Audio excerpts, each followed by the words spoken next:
تحت شعار سوريا لا مركزية تعددية نحو مؤتمر وطني كردستاني لوضع استراتيجية عامة للأمة الكردستانية، حماية حقوق المرأة بشكل قانوني، تطوير الشبيبة ودعمهم، الوفاء والإخلاص لدماء الشهداء. عقد الاتحاد الليبرالي الكردستاني مؤتمره الخامس اليوم في صالة زانا في مدينة قامشلو بحضور 114 مندوبا وممثلي الأحزاب السياسية وممثلي الهيئات الثقافية وشخصيات مستقلة وممثلين عن مجلس سوريا الديمقراطية ومركز روجافا للدراسات الاستراتيجية وحركة المجتمع الديمقراطي ومؤتمر ستار ومؤتمر الإسلام الديمقراطي. وفيما يتعلق بمسار المؤتمر الخامس للاتحاد الليبرالي الكردستاني، صرح رئيس الحزب الليبرالي الكردي في سوريا فرهاد تيلو بأنهم ناقشوا وضعهم التنظيمي لإجراء تغييرات في القسم السياسي في النظام الداخلي.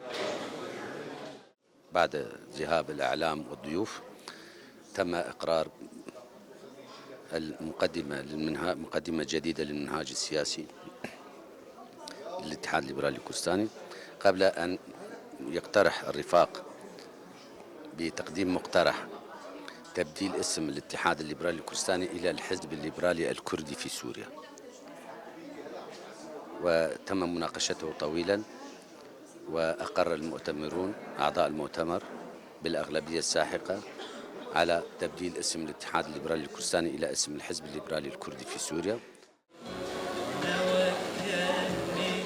بدورها بيّنت شبال يوسف عضوة في الحزب الليبرالي الكردي في سوريا أن المؤتمر تم بحضور عدد كبير من الأحزاب السياسية والمؤسسات ومنظمات المجتمع المدني. لقد تم اليوم انعقاد المؤتمر الخامس للاتحاد الليبرالي الكردستاني في صالة زانا بمدينة قامشلو بحضور عدد كبير من الضيوف من الأحزاب السياسية وأعضاء الأحزاب السياسية والمؤسسات والمنظمات ومنظمات المجتمع المدني. وسيتم إجراء انتخابات في هذا المؤتمر، انتخاب للأمانة العامة والهيئة السياسية وانتخاب رئيس الاتحاد. هذا واختتم المؤتمر بالعمل على انتخاب الهيئة الرئاسية لإصدار البيان الختامي حول الملفات السياسية.